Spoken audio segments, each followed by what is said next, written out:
안녕하세요. 2014년 1월 18일 발성배전 수업을 시작하도록 하겠습니다. 오전에 들었던 항목하고 거의 비슷한 유형의 그 문제들도 좀 있습니다.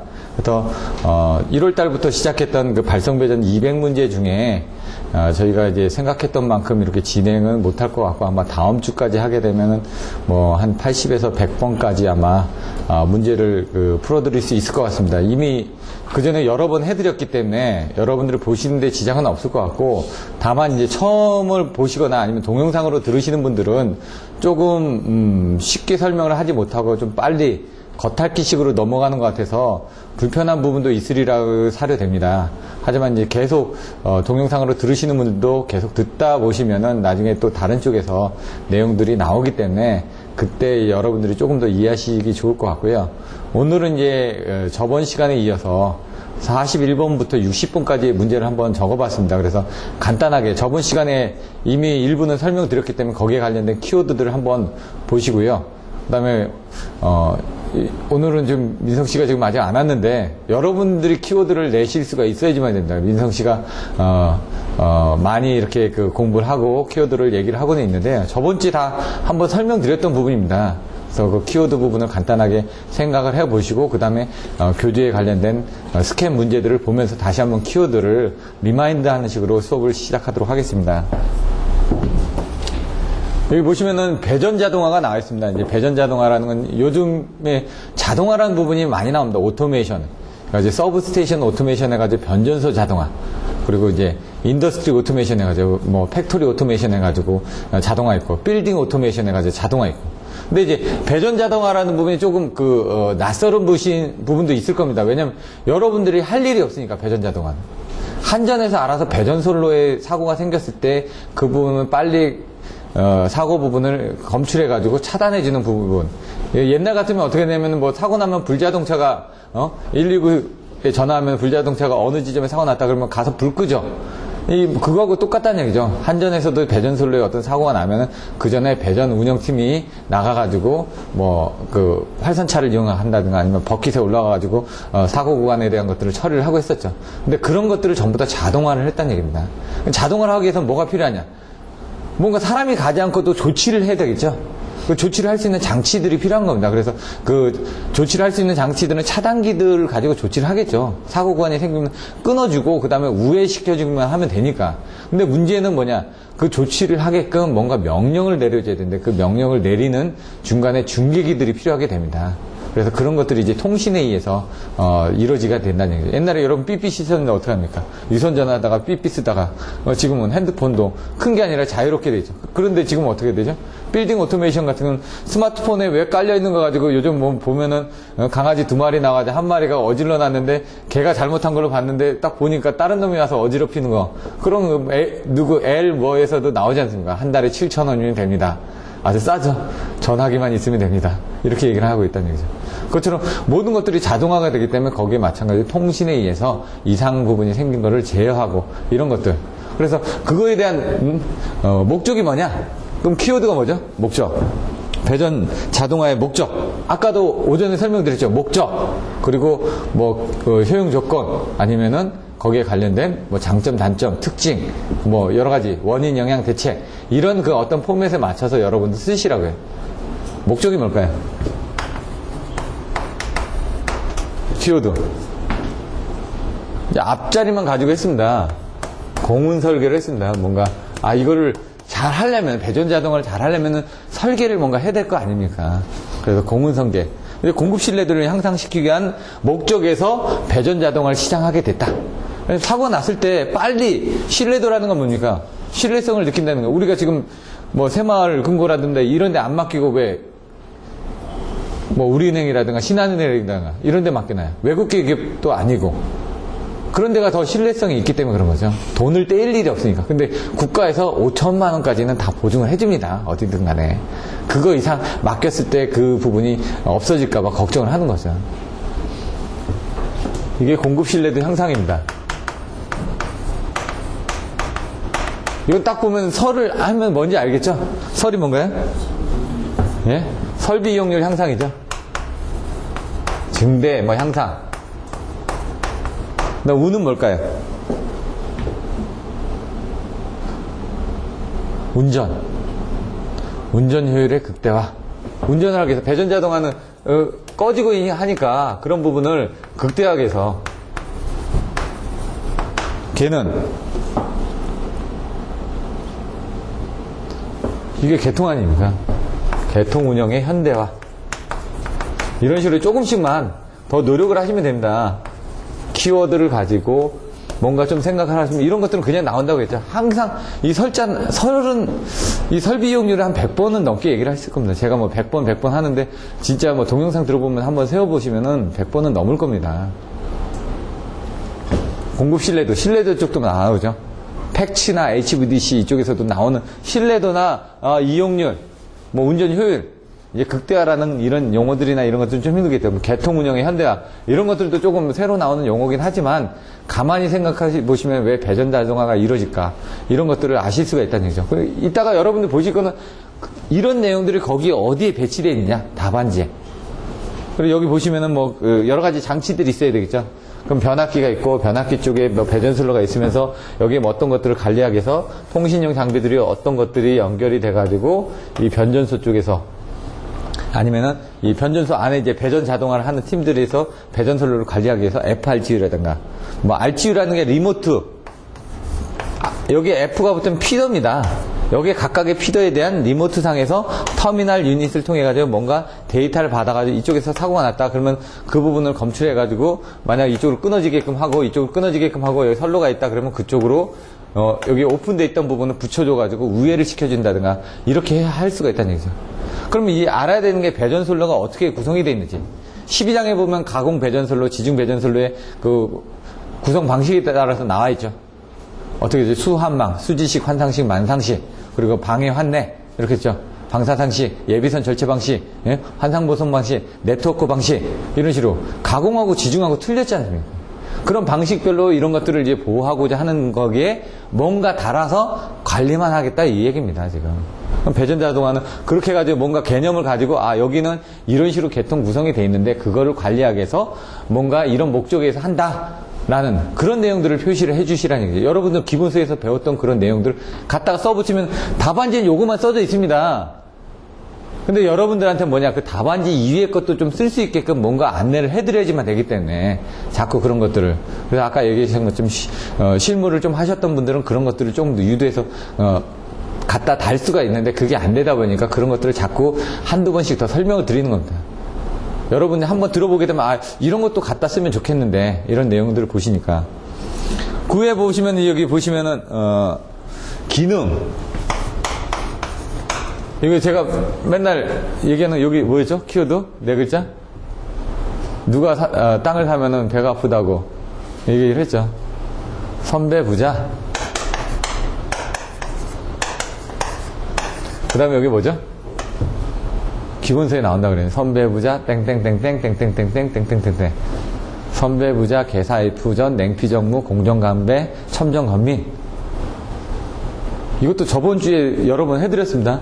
선배부자 개사 F전 공정감배 첨정 냉피정무 냉피전무 부였네. 부 공정가배 첨전 검민 이렇게 표를 그리는 거죠. 이렇게 두 개 이거 어떻게 오냐고요? 저번에 또 다 하셨지 않습니까? 이렇게 옆에 이렇게 키워드를 반복밖에 없다고요.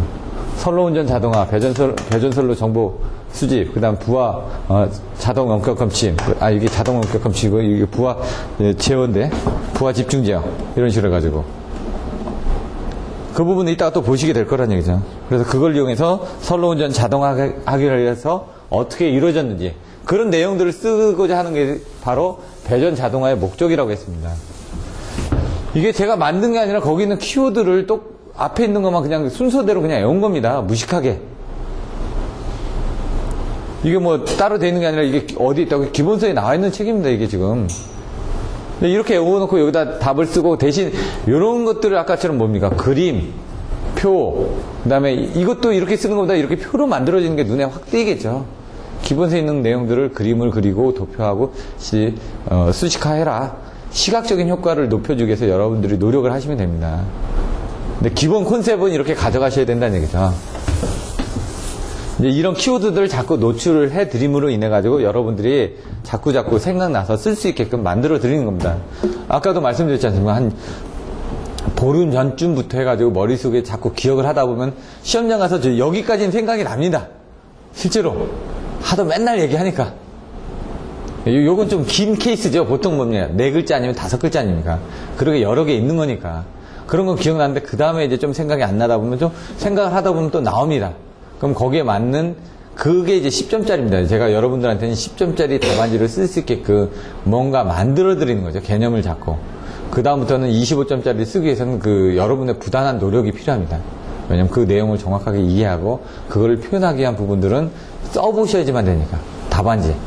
이걸 써놓고 다른 사람하고 답안지를 비교를 해보시면 자기께 얼마나 부족하다는 걸 느낍니다. 그러면 그 부족한 부분을 채워나가면 되거든요. 모방을 하는 겁니다. 모방을.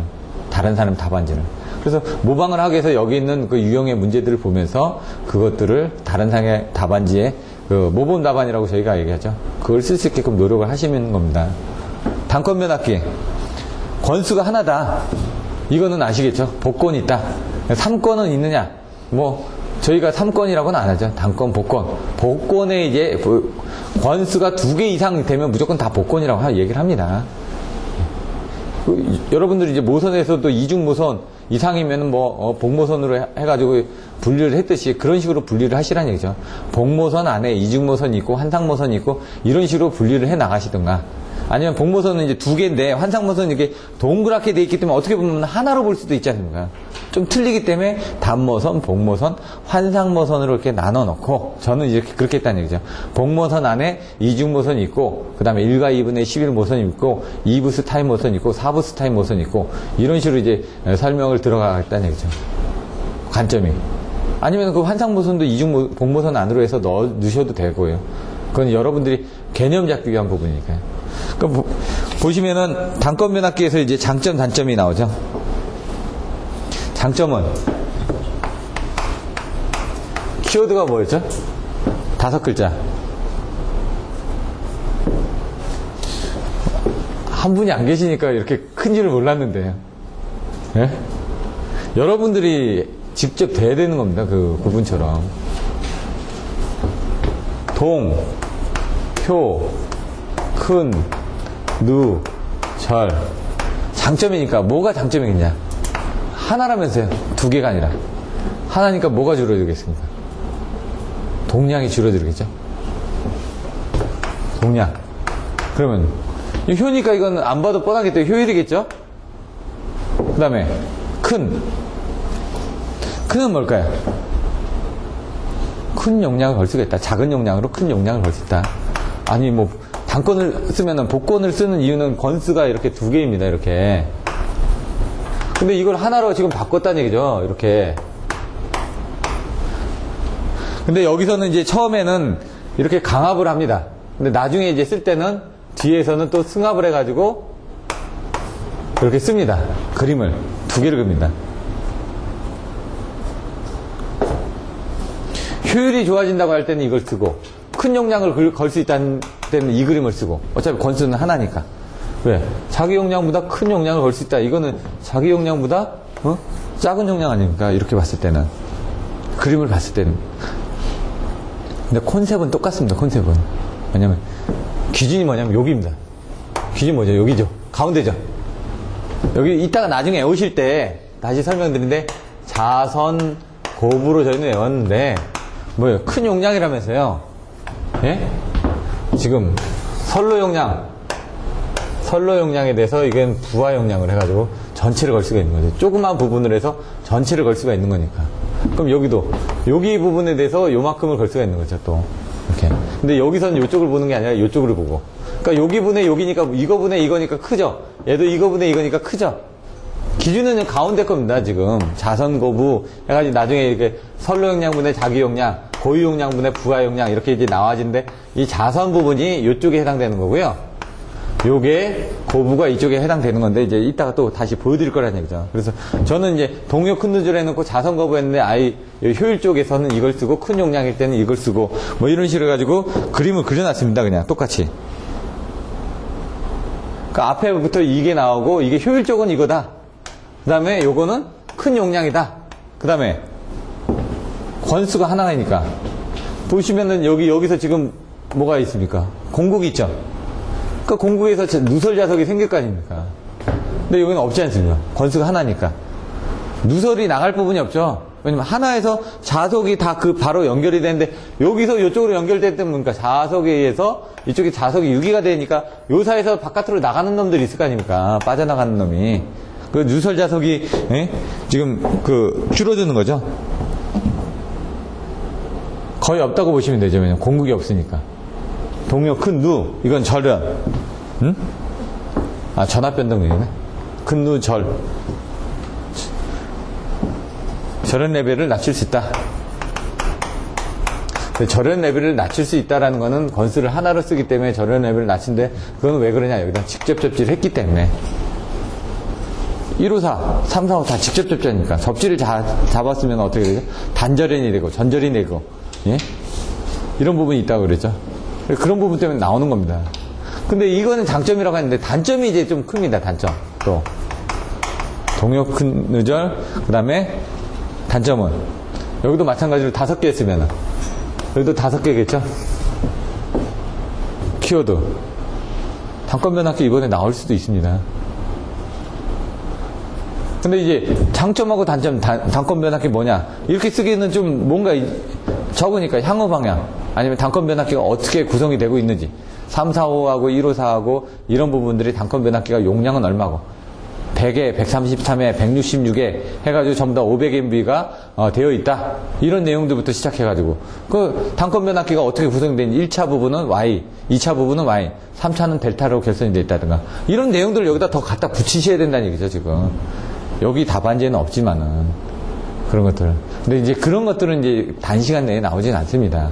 일단 기본적인 이런 답안지를 쓰는 부분에 대해서 먼저 말씀드리는 거고, 그 다음에 그 위의 것들은 여러분들이 조금 더 심화학습을 통해서 뭐 세미나반이라든가 아니면 문제풀이반이라든가 이런 쪽에 갔을 때 여러분들이 기본적으로 이 내용을 알고 있다는 가정하에서 여기에 덧붙이는 방법을 설명을 드리는 거죠. 처음부터 그런 부분을 설명드려도 이해를 잘 못하시기 때문에 단계별로 올라가는 겁니다. 뭐 영어 잘한다고 해서 바로 그냥 그 프리토킹 해가지고 외국인하고 갖다 붙이면 영어를 못한다는 얘기죠. 안 해봤으니까. 그래서 보통 가는 게 한국 사람들하고 가서 얘기하다가 원어민하고 얘기를 하죠. 근데 그게 잘못될 수도 있다는 얘기죠. 원어민하고 자꾸 부딪히다 보면은 나중에 자기도 모르게 늘어 있습니다. 빨리 맨날 듣고 하는 게. 누가 그러더라고요. 영어를 빨리 배우는 부분은 외국 아가씨하고 싸우고 맨날 얘기하다 보면 저쪽에서 외국 아가씨가 자기가 하는 얘기를 못 알아듣으니까 계속 얘기해 준다는 얘기죠. 그러면 이제 듣다 보면 저 사람이 그래 네가 무슨 얘기하는지 알겠어. 하지만 뭐 이런 식으로 해가지고 좀 뭔가 이제 대답할 거리가 있겠죠. 물론 이제 싸우고 바로 헤어지는 경우도 있겠지만은 말하는 걸 못 알아들어가지고. 하지만 그런 식으로 돼 있다는 얘기죠. 뭐 하니까 결혼해서 뭐 필리핀 아가씨든지 뭐든. 지금 제가 아는 분은 중국 아가씨하고 결혼했는데 애들이 한국어를 못합니다. 중국어하고 영어하고 뭐 이런 건 잘하는데 외국에 있으니까. 그럼 뭐 여러 가지 언어들을 습득해가지고 하는 사람들, 그런 사람들은 많이 있습니다. 주위에. 제가 아는 친구는 4개 국어를 유창하게 하더라고요. 그래서 어렸을 때부터 그런 것들이 노출이 돼 있다 보니까 뭐 불어, 프랑스어, 불어, 프랑스어죠. 똑같이. 불어나 뭐 중국어도 여러 개를 하고 영어는 기본이고 뭐 여러 가지 말레이시아어도 조금 하고 하나 언어만 정확하게 알면 나머지도 쉽다는 얘기죠. 그래서 여러분들 건축전기를 공부하시던 분들이 발성배전으로 와서는 좀 힘들어합니다. 건축전기는 깊이가 좀 작거든요. 근데 발성배전은 깊이가 있다 보니까 좀 그 이론적인 배경이 있다 보니까 다른 걸 할 때 조금 더 도움이 되는 경우도 있습니다. 그래서 전기안전이나 전기응용 같은 건 좀 그 범위도 넓지가 않고 깊이가 없다 보니까 또 건축전기를 하시던 분들은 범위가 너무 넓다 보니까 그걸 하다가 잠깐 그쪽으로 갔다가 또 합격하고 다시 건축전기로 돌아와서 또 하시는 분들도 있고요. 전기응용이 1년에 한 번 정도밖에 시험이 없습니다. 전기안전은 한 2번, 건축전기는 3번, 발성배전은 2번, 소방도 한 2번 정도. 두 번에서 세 번 정도 되겠네. 소방은. 그래서 이제 보통 그것들을 하는 3번을 시험을 보느냐 마느냐의 기준들이 한 1000명 정도입니다. 1년에 한 1000명 정도가 시험을 보면 3번 시험을 봅니다. 저희가 한 700명까지 지금 보는 것 같거든요, 지금. 700명이면 조금만 더 들어가면 한 800명 넘어가기 시작하면 그때는 1년에 시험이 3번이 될 겁니다. 그럼 여러분들도 시험을 볼 수 있는 조건이 많으니까 그만큼 여러 번 공부를 하거든요. 왜냐면 6개월 뒤니까 안심하고 있다는 얘기예요. 180일 하고 있다가 지금 21일이 됐습니다, 지금.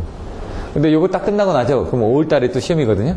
그러면은 이제 건축전기 같은 요거 시험 끝나고 나면 5월 뭐 며칠이든가. 그러면은 한 3개월 뒤니까 100일, 이거 시험 끝나자마자 또 100일입니다. 그럼 내가 열심히 공부했죠? 공부했던 거 그 탄력 받아가지고 또 100일 동안 또 열심히 또 공부하면 그런 때 이제 된다는 얘기죠. 6개월 뒤에 가서 다시 또 공부를 하려니까 잘 안 되는 거죠. 집중을 해서 자꾸 해야 되는데. 그래서 여러분들이 시험을 더 많이 보라고 말씀을 드리는 부분이 응시자가 많아질수록 여러분들 시험을 볼 수 있는 기회가 더 많아지고 그러다 보면 합격할 수 있는 기회도 더 넓어지기 때문에 저희가 자꾸 접수해서 공부하시고 시험 보십시오 라고 말씀드리는 것도 하나의 과정입니다. 여기는 단절 저중피, 단절 저중피, 이건 피레기 쪽이겠죠. 단락용량.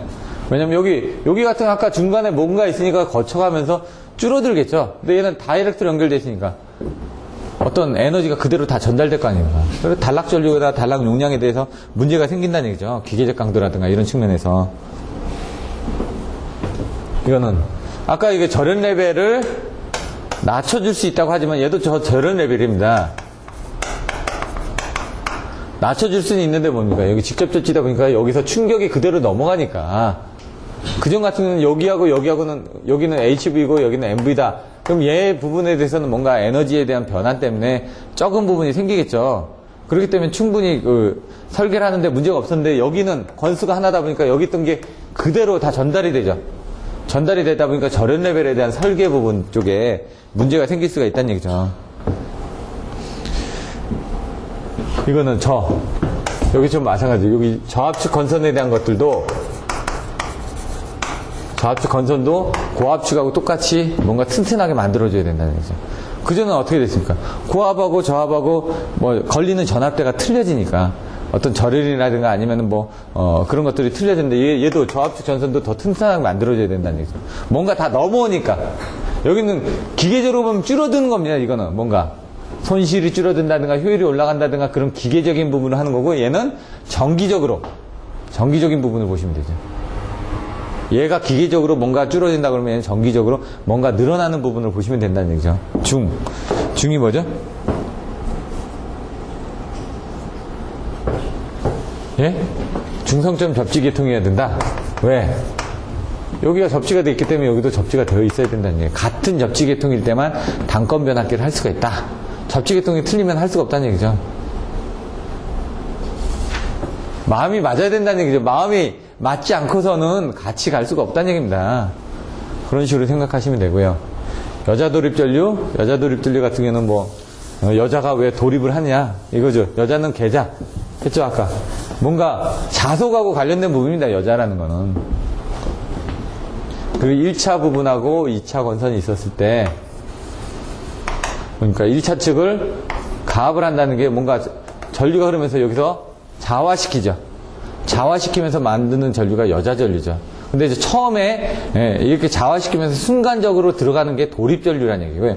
여자 돌입 전류가 지나고 나면 여자 전류가 흐르겠죠. 그러니까 여자 돌입 전류하고 여자 전류하고는 똑같은 전류입니다. 하지만 시간적인 차이가 있는 겁니다.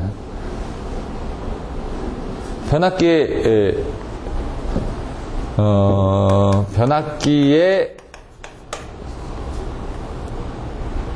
손실 두 가지가 있죠. 뭐가 있을까요? 예? 처음에 무부하선, 부하선 이렇게 나가죠. 처음부터 부하를 걸고 변압기를 탁 투입을 하나요? 그건 아니죠. 왜? 그러면은 여기에 뭔가 있다. 부하가 걸려있는 상태에서 투입을 하게 되면 얘가 여기를 뭔가 채워주면서 요거까지 당겨지지 않습니까? 얘가 당겨 쓰려고 하니까 그 힘이 너무 크니까 처음에 투입해야 될 게 많죠. 그래서 요거는 죽여놓고 죽여놓고 그 다음에 여기를 가압을 해서 어느 정도 여기가 채워지면 그 다음에 부하를 연결하고 차단기를 ON 해가지고 여기 부분을 쓰죠. 얘가 충분하게 에너자이징 된 상태에서 공급을 해줘야 될 거 아닙니까?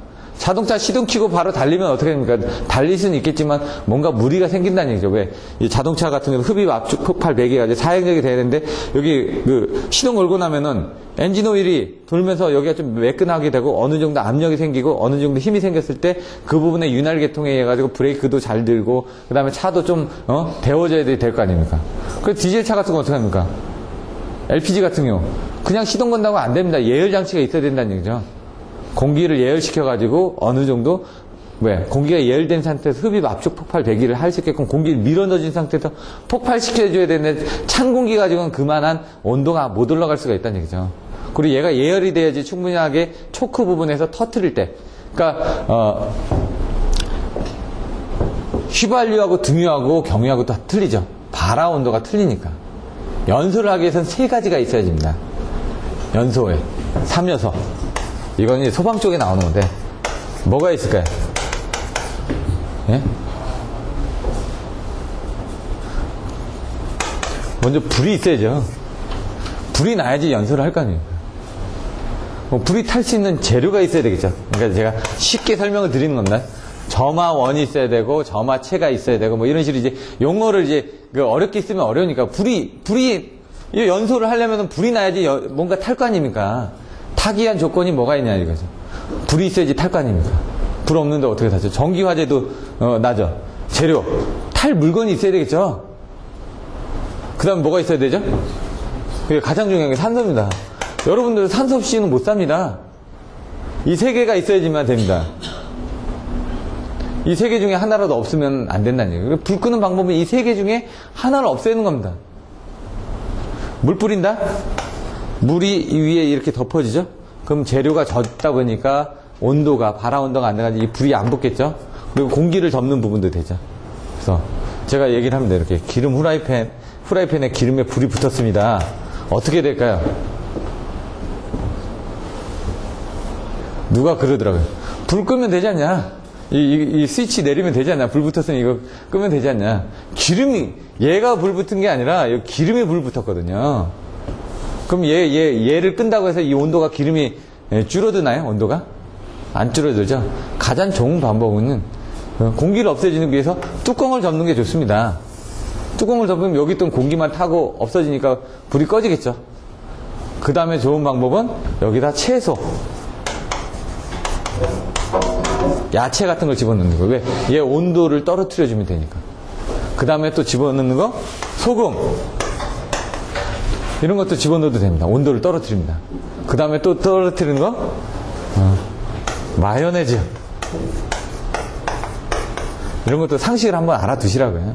애들한테. 여기다가 물을 붓는다. 어떻게 될까요? 튑니다. 물 위에 기름이 있기 때문에 물이 흐르면서 거기에 그 기름이 해가지고 다른 데로 확산이 돼버린다는 얘기죠. 그런 것처럼. 여러분들, 이런 것도 그냥 실생활에서 한번 보시라고 그냥 한번 설명드린 거고요. 마찬가지로 좀 관리를 하실 때 여러 가지를 보시면 됩니다. 그래서 순식간에 들어가는 여자 도립전류. 여자 전류라는 건 아까 이걸 자화하기 위해서 하는 여자 전류를 하네요. 그 도립전류라는 건 시간에 관련된 부분이 들어갔다는 얘기고요. 그 다음 디지털 계전기. 디지털 계전기는 아날로그 시그널을 디지털로 바꿔줘서 뭐 계전기에 대한 목적, 그 다음에 구비 조건, 뭐 이런 것들, 활용, 이런 것들에 대한 보호 계전 쪽에 대한 내용이 나왔었죠. 그런 것들을 한번 보시고, 그런 것들도 아침에 보였던 전력계통 PTCT, 그 다음에 뭡니까? 보호 계전기 차단기. 이런 그림 같은 것도 갖다 그려놓는 겁니다, 그냥. 그런데 그거를, 여기 보시면 전표부라고 나오죠? 전표부. 전압전류를 표보나 부호와 양자해가지고 샘플링을 해가지고 아날로그 시그널을 디지털로 바꿔주는 거다. 그럼 그 안에 기기 구성들이 어떻게 구성되어 있냐? 키워드가 뭐죠? 2부로 시작해서 출력으로 나가는 CFS, MAB, 영축. 그 한 번 오시니까 벌써 틀려지네요. 예? 여러분도 직접 하셔야지만 됩니다. 왜? 쪽팔린 게 아닙니다. 제가 말씀드리는 게 입에서 지금 나오시는 분들도 있는데 왜 얘기를 하셔야 된다고요. 본인 자신있게 틀려도 상관없습니다. 누군지도 모릅니다. 여러분 얘기해도 이 마이크에 녹음 안 됩니다. 예? 저 정도로 자신있게 목소리 있게 내셔야지 나중에 생각나서 한다는 거예요. 입력을 받아서 출력을 내보내는데, 필터를 통해서 샘플링 해가지고, 멀티플렉스를 통해서 AD 컨버터를 통해서 디먹스를 통해가지고, 연산을 해가지고 출력을 내보낸다. 이런 식으로 그냥 계속 뭐 이상하다고 얘기하겠죠. 하지만 그렇게 얘기를 하고 다녀야지만 답안지를 쓸 수가 있다는 얘기죠. 거기다 이제 또 쓰고. 그러면 여기 키워드가 또 뭐였죠? 장점, 단점, 특징. 장점이 뭐였죠? 키워드가 6글자. 다 써 보세요. 다 써보세요. 이렇게 오셔도 됩니다. 단점하고 저거밖에 모르겠어요. 네? 서사항고 보통이자는 알겠고 네. 위에서 써사항고 보통이자. 지금 생각한 건데, 다 써보세요 하면서 외우시라고요, 지금. 알고 있는 대로 다 써보세요. 지금 생각난 겁니다, 저도. 갑자기. 예? 그때마다. 다소, 경고, 융저. 다소, 경고, 융저.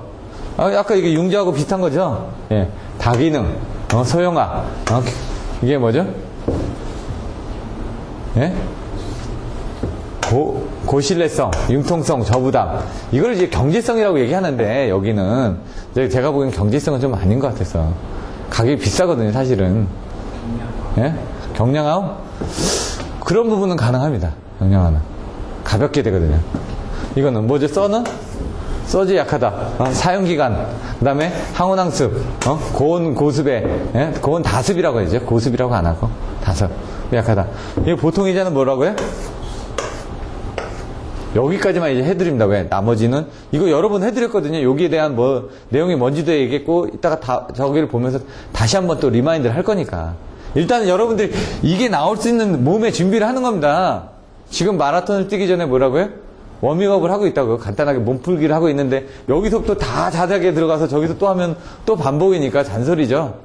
그래서 먼저 이런 준비부터 여러분들한테 해드리고 나서 딱 가는 순간 그거에서 여기 여러분들이 요걸 찾아내라는 얘기죠. 답안지에서 요걸 찾아내는 훈련을 자꾸 하시라는 얘기입니다. 보호기능, 통신기능, 이벤트기능, 자기진단기능 이렇게 내용들을 가지고 저기 제목이 뭐냐면 구성 및 장단점이죠. 근데 그 외의 것들도 쓰시라고요. 쓸 수 있는 건 다. 그림도 좀 그려주시고 전압을 표본화 부호와 양자해서 가는 그림들도 좀 그려주시고요. 여러 가지를 다 만들어 가시라고요. 송전선 진동 대책 단선이라든가 그런 부분에 대해서 튀어오르죠. 진동이 일어나는 부분 기타 조건들에서 이루어지고 대책은 뭘까? 송전선에 진동이 일어났을 때 대책 5글자. 예, 아톡스 벡터. 이거 저번 주에 설명드리지 않았나요, 제가? 예? 아가 뭐지? 아모르도. 스톡 브리지 댐퍼. 스페이스 댐퍼. 베이트 댐퍼. 토셔널 댐퍼. 그림까지 그려드렸습니다, 저번에 다. 이게 나와주시면, 여기 그림 그려드렸으니까 이거에다가 그림 그리고 나서 위 조금씩 더 붙이면 된다는 얘기죠. 이런 식으로 자꾸. 등면제법, 단단법. 이제 등면제법은 송배전계통공학에서 나오고 단단법은 이제 전력계통공학에서 나온다고요. 9장에서. 안정도에서. 8장이 계통 해석과 뭐죠? 예? 오늘 아침에 했는데 지금 저도 헷갈려가지고 그런가 보고 뭐였죠? 계통 해석과 예? 제목 생각 안 나시네? 8장에 계통 해석과 보호 방식이었네? 갑자기 생각이 안 나서 저도. 왜냐면 저도 똑같습니다. 사람이니까 아침에 해놨던 거. 근데 조금 이따 또 생각하면 나옵니다. 그래서 여러분들이 시험을 보시다가 생각이 안 나면요. 그 문제를 잠깐 접어두시고 그 다음 문제를 해가지고 또 가시는 겁니다. 왜? 거기 매달려 있다 보면 계속 그것만 생각하거든요. 저희는. 그런 것들 다 하나의 공부하는 팁입니다. 등면제법, 단단법, 안정도 해석하는 방법입니다. 등면제법은 그림을 이렇게 2회선을 하고 있다가 1회선으로, 사곳이 이렇게 떨어지고 1회선으로 했을 때 요 그림을 가지고 면적을 판단하는 부분. 그래서 A, B, C, D, E, F 이렇게 해가지고 면적들을, 요 면적과 요 면적이 같아지는 지점이 있어야 되는데 그때 요 시간에 따른 것들. 그리고 요 면적을 차지하는 부분들이 여기서 이런 부분들이 있죠. 거기에 대해서 이제 어떻게 빼 나가야 되는지 이런 것들. 여기 사실 이렇게 해가지고 요 면적하고 요 면적이 나오는 거죠. 그 시간에 따라서 그림을 이제 잘 그려주셔야지만 됩니다. 얘가 2회선이고 얘가 사곳이고 얘가 1회선으로 됐을 때고 거기에다 면적 적분을 해가지고 면적 따지는 부분. 그리고 단단법은 이게 뭐였죠? 예? 위까지. 예? 위출각시. 예? 제가 위각 출시라고 얘기했던 건데 위각 출시? 위상각, 각속도, 출력, 시간에 따라서 이런 것들을 보게 돼. 위각 출시. 그냥 이렇게 했다고 말씀드렸습니다. 무식하게 해 그냥. 단단법이 나왔죠. 그래서 여기 기준을 어떻게 할 거냐, 요거 기준을 어떻게 할 거냐에 따라서 그림을 어떻게 그리시라고까지 설명을 드렸고요. 기준을 가지고. 요 기준들도 이제 기준만 잡아놓으면 되는데 기준이 자꾸 흔들리기 때문에 그렇습니다. 여러분들이. 중간에 이렇게는 들어가지 않는 거예요. 근데 얘는 이렇게 안 가고 얘는 이렇게 가고 이렇게 가죠. 그냥 이렇게. 출력은. 기준이 이렇게 돼 있다는 얘기죠. 근데 얘는 여기 가운데가 이렇게 돼 있고 얘는 이쪽에가 이렇게 돼 있고 이제 그 부분이 두 개가 틀리다고 그랬고요. 이따가 그림을 다시 한번 보시면 됩니다. 다시 한번 또 설명을 드릴 거니까 지금 생각이 잘 안 나시면 이따가 다시 보시면서 다시 한번 리마인드 하시라는 얘기입니다. 랭킨 사이클, 크로노 사이클 가장 이상적인 사이클이 이건 랭킨 사이클이죠. 이렇게. 근데 그거를 이제 화력발전소의 특성에 맞춰가지고 이제 계산한 게 이게 랭킨 사이클이고요. 카르노 사이클이 가장 이상적인 사이클인데 그거를 화력발전소에 맞추다 보니까 랭킨 사이클이 된 거고 거기 IS 선도, TS 선도 이런 것들이 나오는데 이건 발전 쪽이다 보니까 제가 좀 생략을 하겠다고 말씀드렸습니다.